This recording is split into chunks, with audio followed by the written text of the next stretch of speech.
में ये एक तरफा प्रेस वार्ता नहीं है, जैसा कि आप पिछले 50 दिन में देख रहे हैं। ये दो तरफा होगा।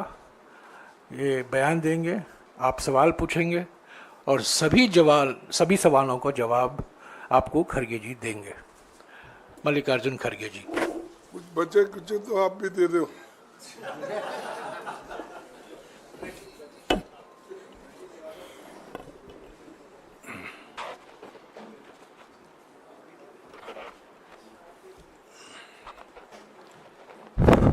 केसी वेणुगोपाल जी और जयराम रमेश जी, मीडिया के मेरे दोस्तों और सभी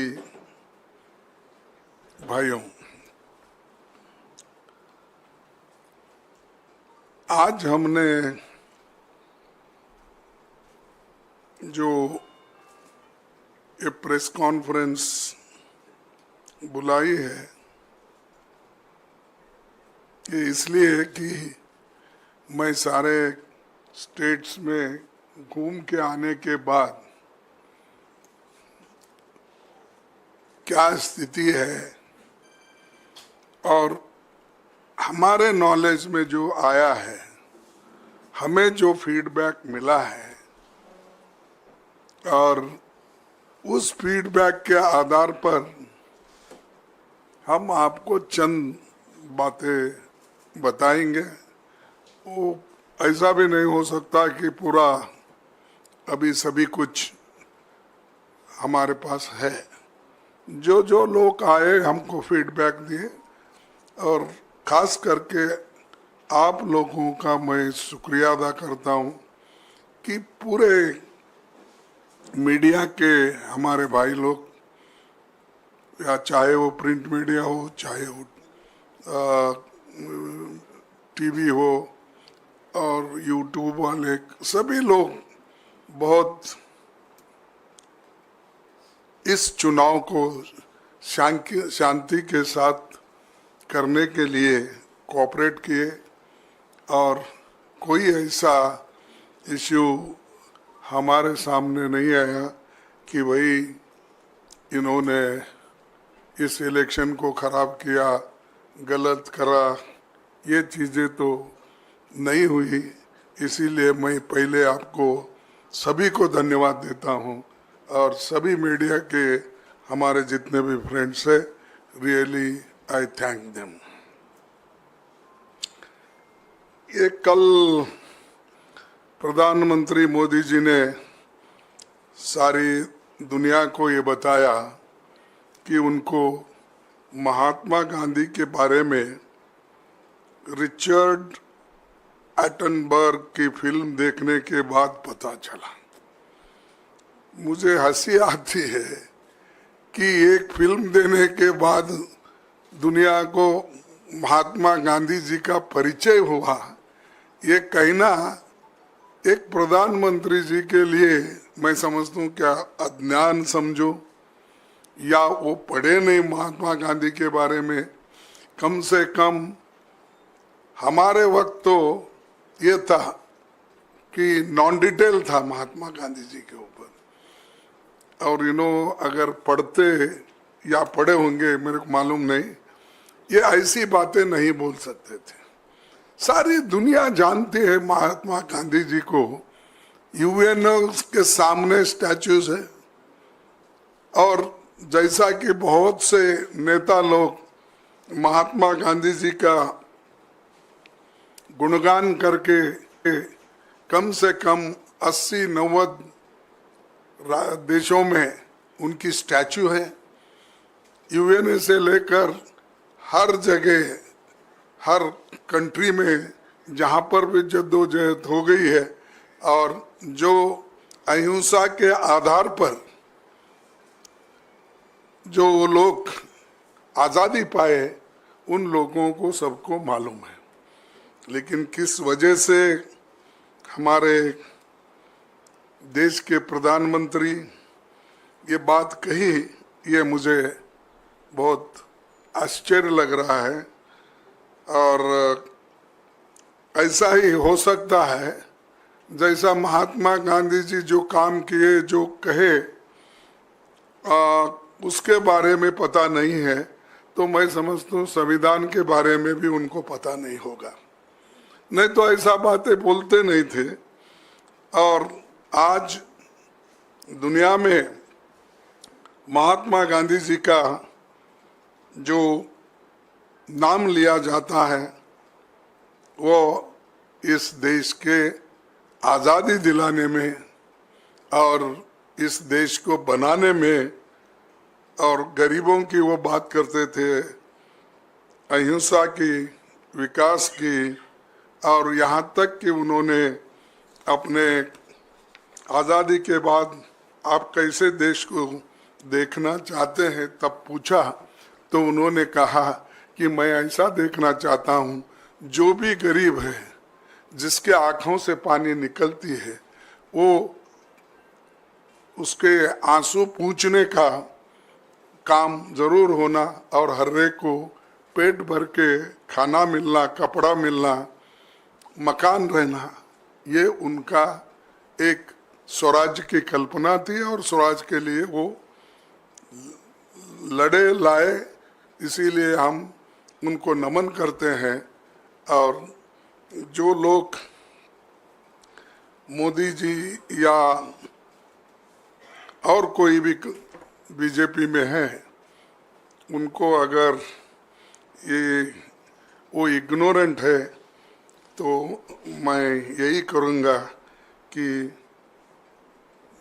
कम से कम अब तो वो जरा फुर्सत मिलती है 4 तारीख के बाद, जून 4 तारीख के बाद, जब फुर्सत मिले तो उनकी ऑटोबायोग्राफी और उसके बाद ट्रुथ क्या है अपना एक एक्सपेरिमेंट ऑन ट्रुथ, तो विथ ट्रुथ। सो ये जो नॉन डिटेल्स थे हमको पहले, तो कम से कम वो पढ़ ले के ठीक ठाक से गांधीयन हो जाए, ये हमारी अपेक्षा है।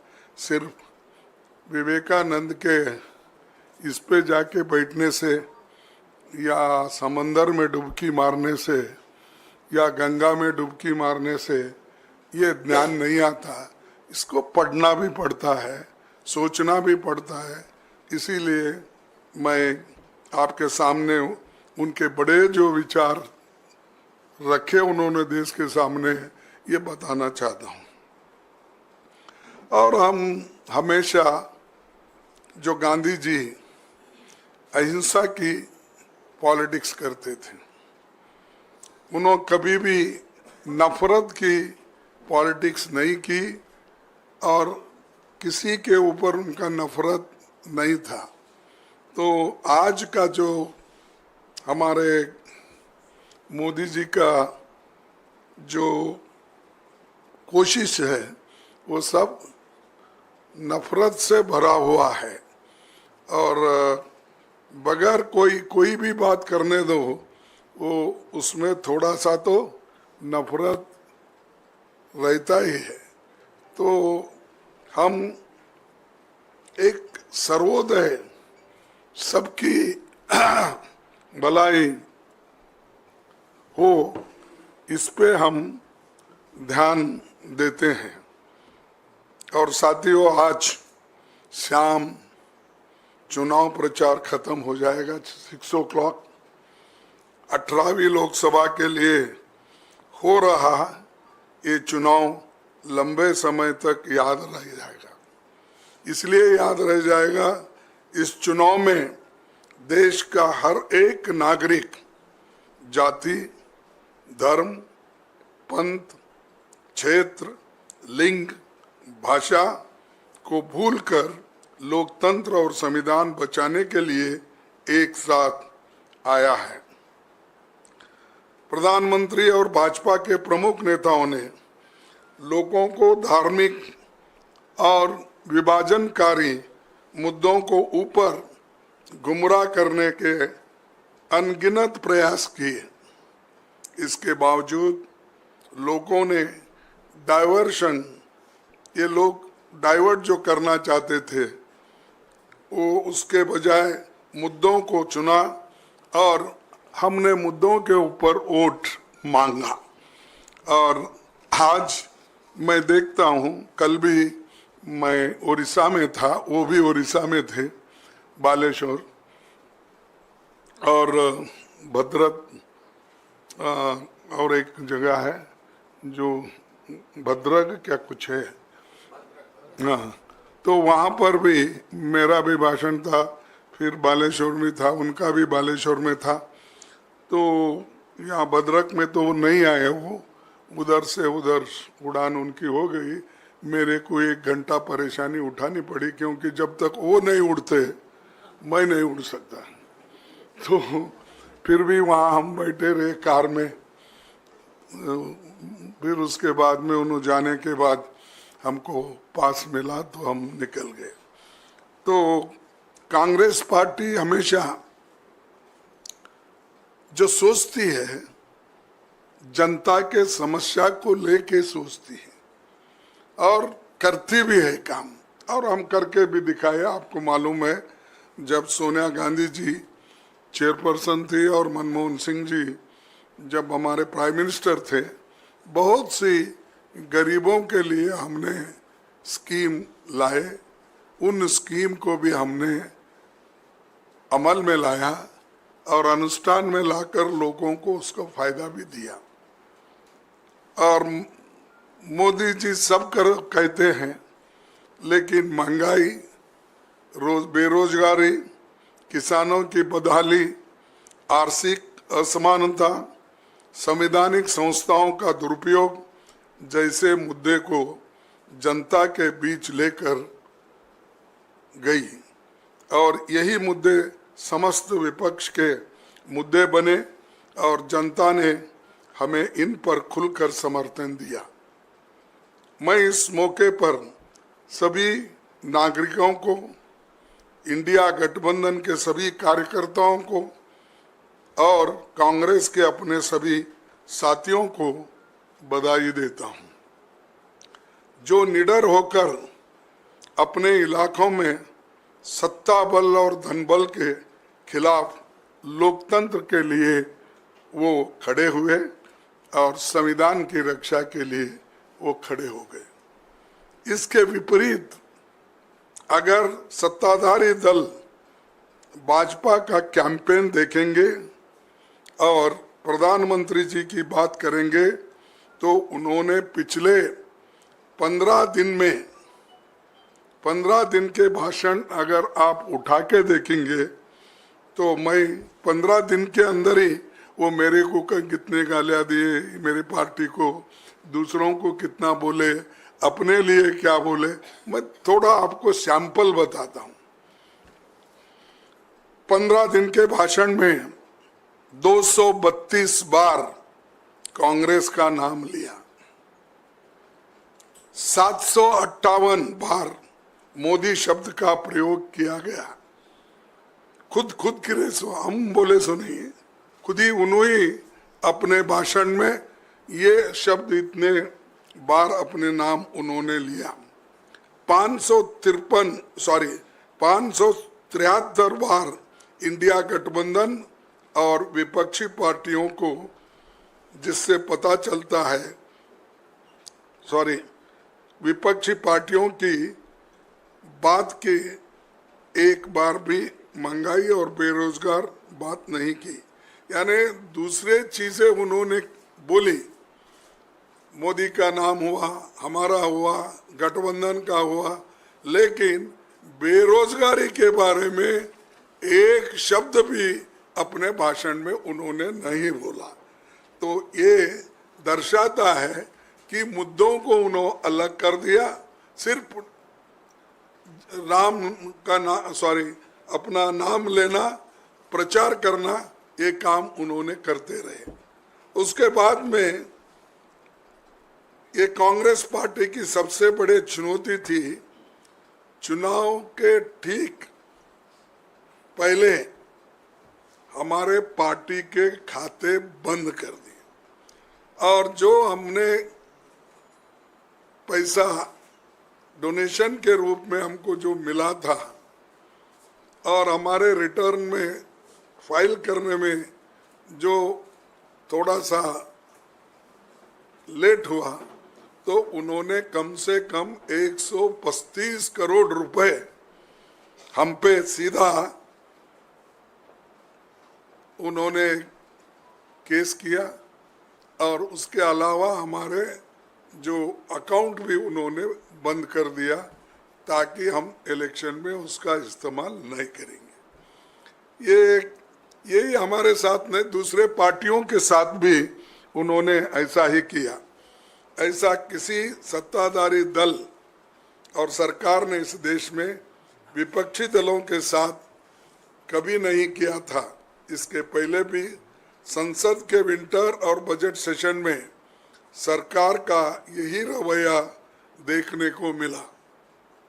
संसद में विपक्ष को नहीं बोलने देना, विपक्षी सांसदों को निलंबित करना, बिना बहस के बिल पास करना, ये अध्याय पिछले सरकार की कारनामों के रूप में काले अक्षरों में ये लिखा जाएगा। और ये जो काम उन्होंने किया, सबका मुंह बंद करने का, डिस्कशन खत्म करने का, और जो हमारे बिजनेस एडवाइजरी कमेटी के जो भी सलाह होते उसको भी उन्होंने नकारा। तो ऐसा करके पूरा उन्होंने डेमोक्रेटिक प्रोसेस को खत्म कर दिया। सरकार के इन्हीं रवैये ने हमारे शक की पुष्टि कर दी कि ये सरकार तानाशाही की तरफ बढ़ रही है, और इसका पहला निशाना होगा संविधान। जब हम लोगों के बीच गए तो लोगों ने हमारी बात पर मुहर लगाया और हमें बताया कि वो भी यही सोचते हैं। अगर इस सरकार को एक मौका फिर मिला और मिला तो वो लोकतंत्र का अंत होगा। प्रधानमंत्री और सत्ताधारी दल के लोग बेतुकी बयान भी करते हैं। हम सभी ने देखा कि प्रधानमंत्री जिनसे खुद आदर्श व्यवहार की अपेक्षा होती है, उन्होंने कैसी भाषा और कैसे कैसे शब्दों का प्रयोग किया। कांग्रेस पार्टी के मैनिफेस्टो को धर्म विशेष से जोड़कर न सिर्फ आदर्श आचार संहिता का उल्लंघन किया, बल्कि प्रधानमंत्री के पद की गरिमा को भी नीचा दिखाया। तो ये जो उनका रवैया है, और केंद्रीय चुनाव आयोग की जिम्मेदारी भी ये है आदर्श आचार संहिता को एनफोर्स करना।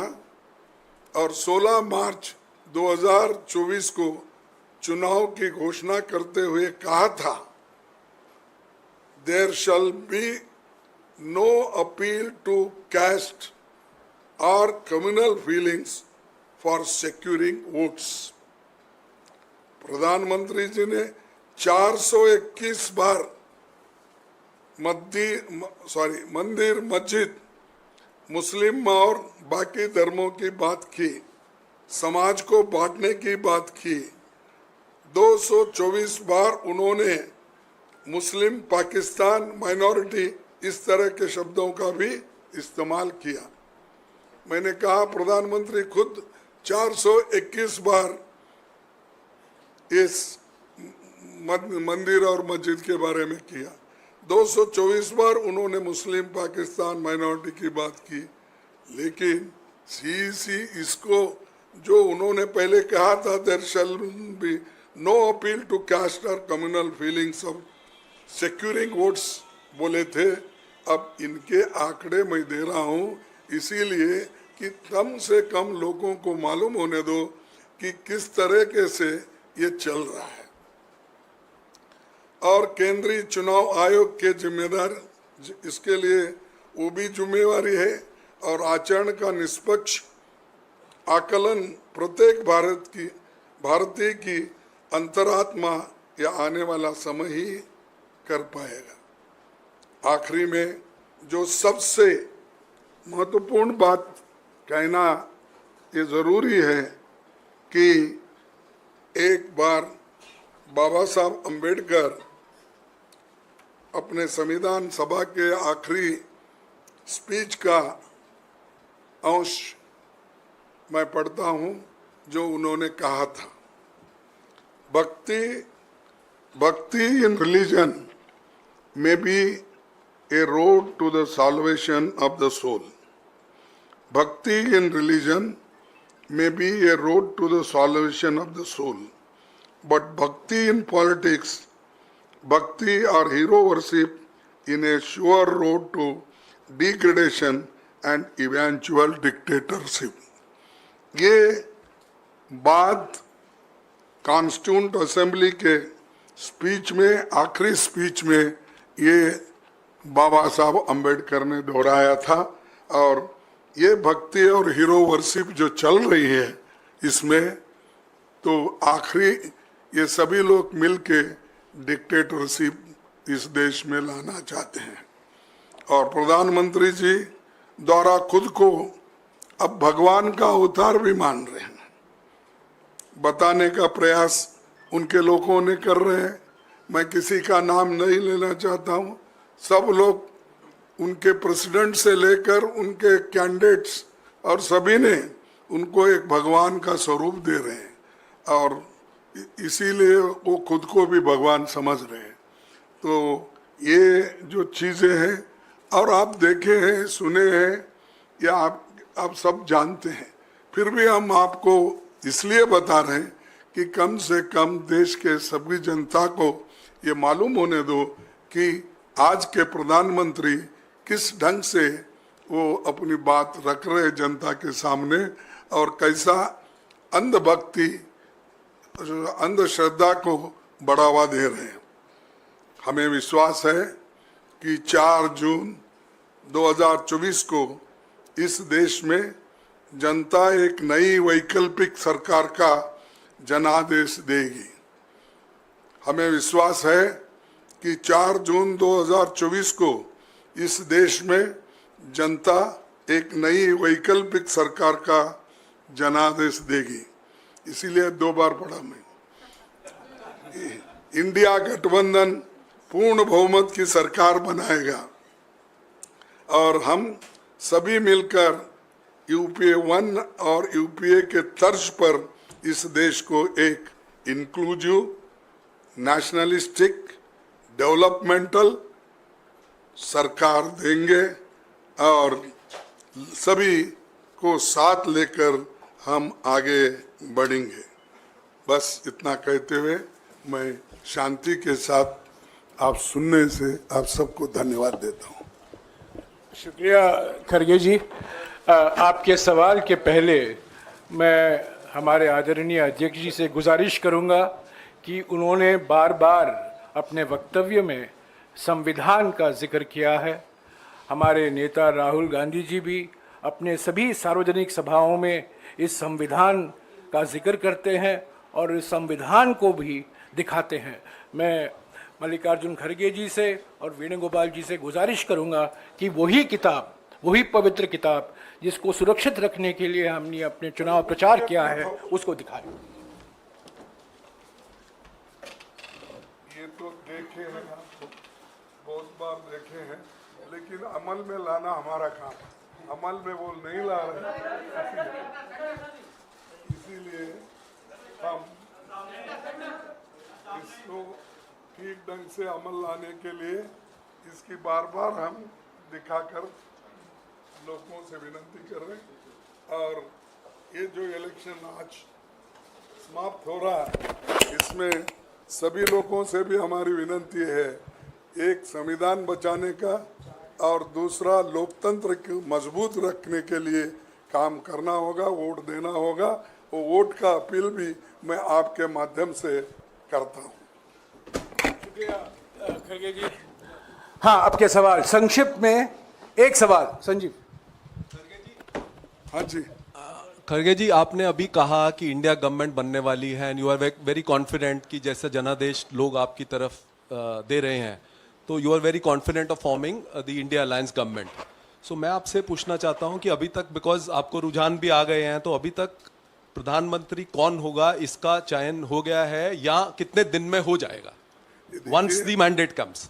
नहीं, आप जो पूछ रहे हैं ठीक है, लेकिन हमारा गठबंधन रहने के वजह से हम ये डायरेक्टली फलाना होगा, एक्स होगा, वाई होगा नहीं कह सकते। हम सबको बुलाएंगे, सबका राय लेंगे और जो गठबंधन के लोग कहेंगे उस आधार पर वो बनेगा।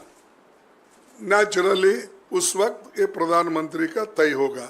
और आप जानते हैं इसका पिछले का भी, जब यूपीए 1 और 2 बना तब सोनिया गांधी जी को सभी यूपीए के लोग मिलके बोले कि आप प्रधानमंत्री बनो, तब उन्होंने नहीं बना। उन्होंने कहा कि मैं मनमोहन सिंह जी को बनाना चाहती हूँ, तो बनाए।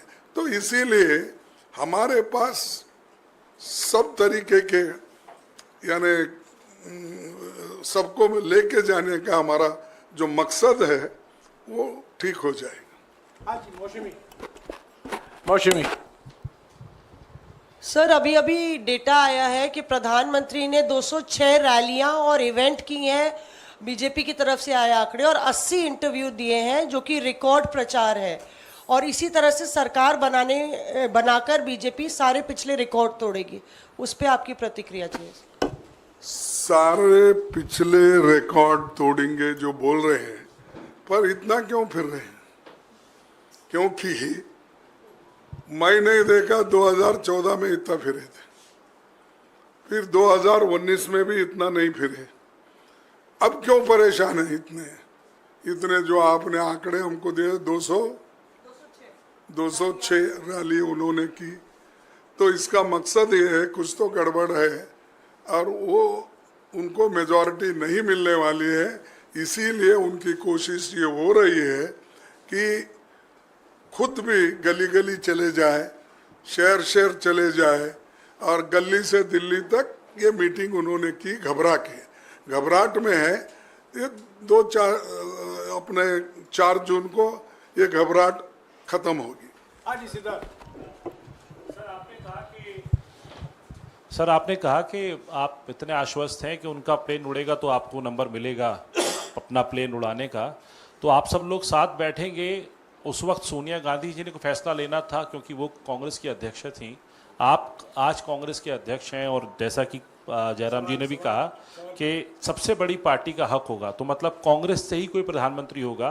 और आपके लिए कितना टफ होगा ये, क्योंकि इससे पहले भी आपके सहयोगी दल कह चुके हैं एक दलित प्रधानमंत्री देश को मिलना चाहिए। देखो, मैं आज तक 53 साल में बहुत बार मेरे को ऑफर भी आए देवेगौड़ा के साथ। जब मैंने खुद राज्यसभा में, आप सुने होंगे, तो उन्होंने क्या कहा था मेरे लिए जब गठबंधन की सरकार बनाने के वक्त।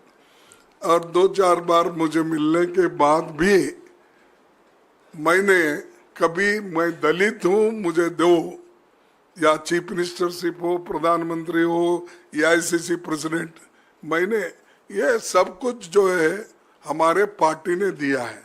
सोनिया गांधी जी की देन है मैं समझूंगा, क्योंकि उन्होंने बुला कर मुझे अपोजिशन लीडर भी बनाया, बुलाकर उन्होंने राज्यसभा टिकट भी दिया और फिर यहाँ भी अपोजिशन लीडर बनवाए। आज AICC भी उन्होंने बनाया। तो इसीलिए मेरा ये कहना है कि हमारे पार्टी में जो भी निर्णय दिया जाता है वो उसी के तहत हम काम करेंगे। ना सिर्फ दलित हूँ इसीलिए मैं मांगने वाला भी नहीं हूँ, अब तक भी नहीं मांगा।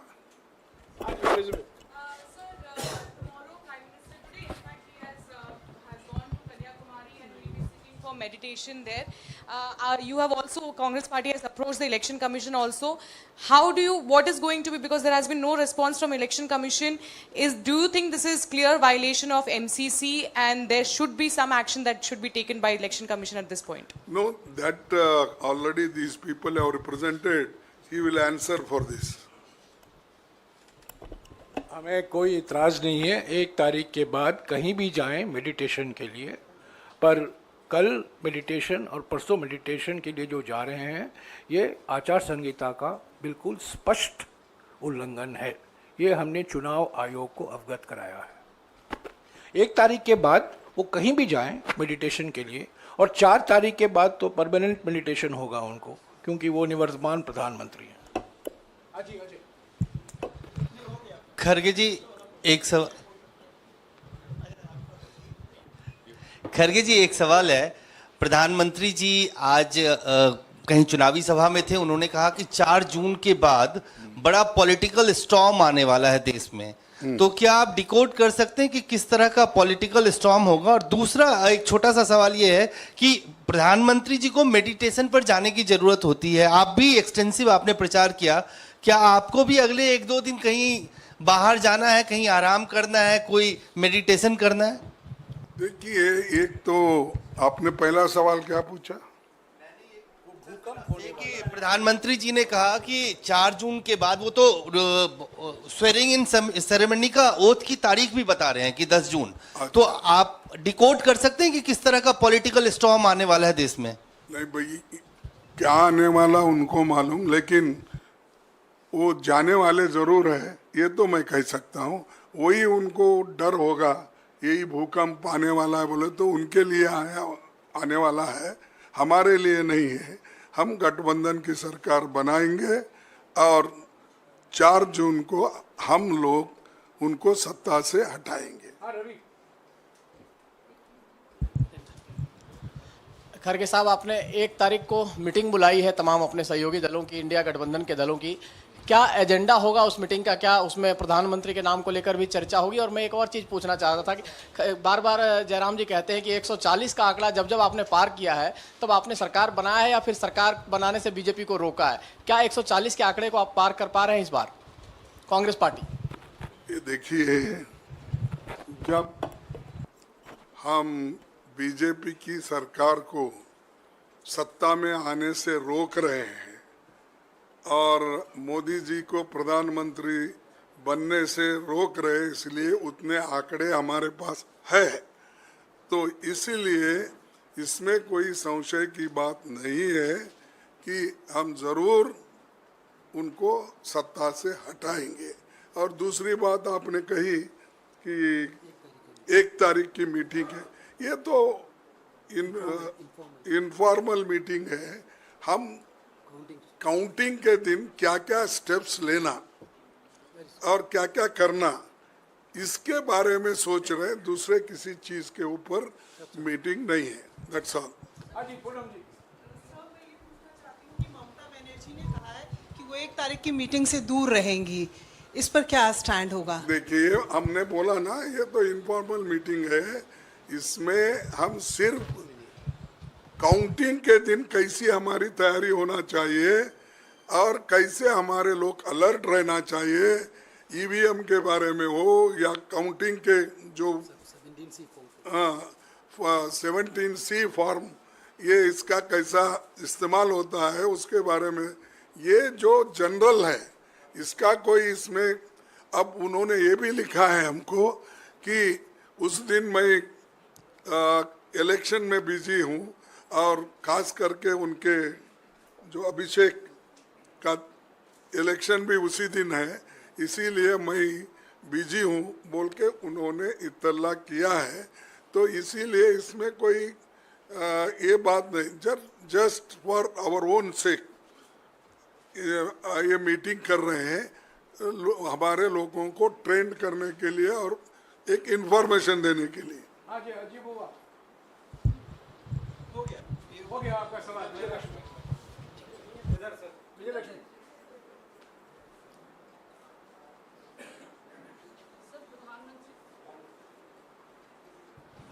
सर, प्रधानमंत्री ने आज अपनी रैली में कहा कि अगले 125 दिनों का खाका उन्होंने तैयार कर लिया है जब सरकार बनेगी तीसरी बार, और उसमें 25 दिन जो हैं वो युवाओं पर केंद्रित होंगे, किस तरह की स्कीम्स होंगी, किस तबके के लिए क्या करना है, ये तय कर लिया है।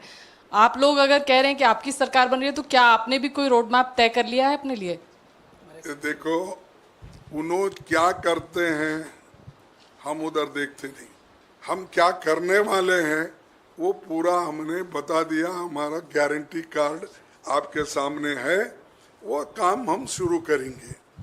तो इसीलिए मोदी को देखकर हम काम नहीं करते, हमारा खुद का एजेंडा है, हम वो इम्प्लीमेंट करेंगे। शुक्रिया खड़गे जी। वेणुगोपाल जी, आप कुछ कहेंगे? No. This tomorrow's meeting only, Congress President already told on first meeting, is only for discussing about the counting preparations. And this, we already told our state units to alert about the 17C form. Therefore, we have to have a review on that day about the 17C form collections and the counting day preparation. Nothing else is going to discuss. That is an informal meeting. We informed major political party leaders all. Therefore, this is most of them are coming. Rightly, Congress President told about the inconvenience Mamdaji put forward. That's not. This is on first. Thank you.